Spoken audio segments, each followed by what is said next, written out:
De vos que vous qui aimez vous accoler au social des Congolais, est-ce que même une seule fois, SID a déjà organisé une marche, par exemple, pour dire non aux baisses, par exemple, à la baisse du grammage de pain?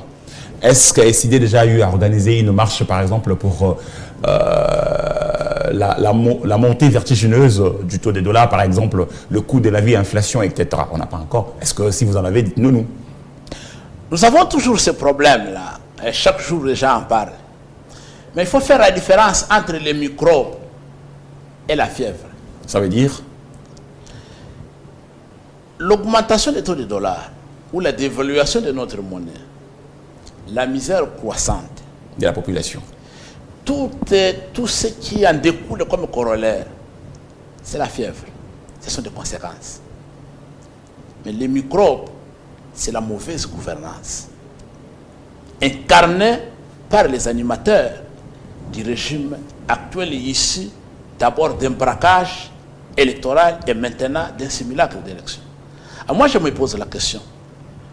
Ce qu'il faut soigner, ce qu'il faut détruire, c'est les microbes qu'il faut détruire ou il faut passer tout votre temps à calmer la fièvre.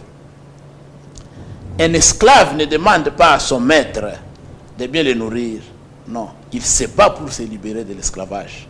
Sinon, nous tous, on sera considérés comme les esclaves de table. On a un problème de gouvernance. Mon cher ami, nous étions à Kisangani en 2022. Du 11 au 14 juillet 2022, on a réuni 300 personnes venues de toutes les provinces lors de notre congrès ordinaire. Nous sommes sortis avec les manifestes de Kisangani, qui est notre programme de gouvernement. Nous avons identifié 18 défis qu'il faut relever pour mettre le pays sur les rails. Mais au-delà de tout, nous avons 4 que nous avons considérés comme des prérequis, sans lesquels vous ne pouvez pas développer un pays. Si vous ne commencez pas par ces 4 qui sont des fondations de la construction d'un État, d'une nation, ça ne peut pas marcher. Quels sont ces fameux éléments? D'abord, l'intégrité territoriale. Aucun pays en guerre ne peut se développer. En dehors des aventuriers indo-pakistanais qui sont ici, des Libanais, qui vous vendent les chikwang, vous n'avez aucun investisseur sérieux qui viendra dans un pays en guerre. Mais c'est Chilombo, il nous dirait un garage de Mercedes comme une usine. Mais l'un de vous avait dit, il mettrait les investissements à la liste. Il faut mettre fin à la guerre et recouvrer l'intégrité de notre territoire. C'est la première condition. Deuxième condition, il faut un état de droit. Mon cher ami, mais le chef d'État, c'est pas pour l'état de droit. La place d'un voleur, c'est la prison. La place des bandits, des crétins, la place de ceux qui pillent la République, c'est la prison. On ne peut pas assister à un détournement historique de 570 millions de dollars liés au projet de 100 jours. Le procès public, on condamne des gens, 20 ans de prison. On va en appel, 11 ans de prison. On va en cassation, acquitter ministre, président de ceci, président de cela. Aujourd'hui, ils font la loi, l'argent n'a jamais été retourné dans les caisses de l'État. Le projet tue les jours. Et même dans la province de M. Félix Tshilombo, au Kasaï, on a détourné l'argent de construction des écoles. Les gens sont en liberté. La prison est remplie de voleurs de poules, de bananes, de coques. Tous les grands pilleurs de la République sont en liberté, même récompensés dans des institutions de la République. L'état de droit signifie que tout le monde est subordonné à la loi. Personne n'est au-dessus de la loi. Il n'y a pas de super-homme.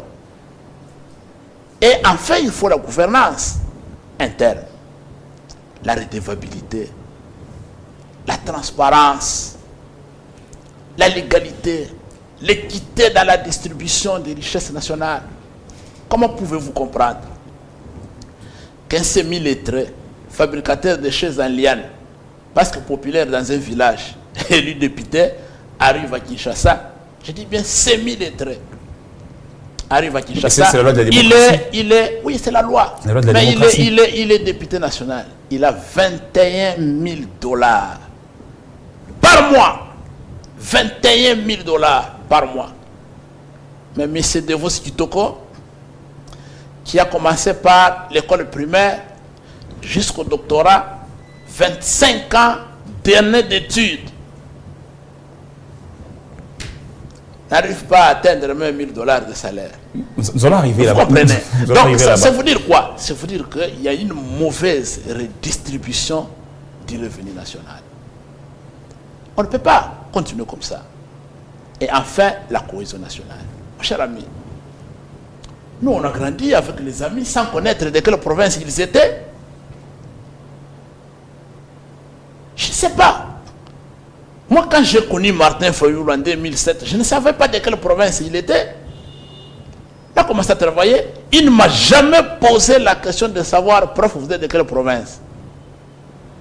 On est des amis. Moi, je suis Kassapar. J'ai fait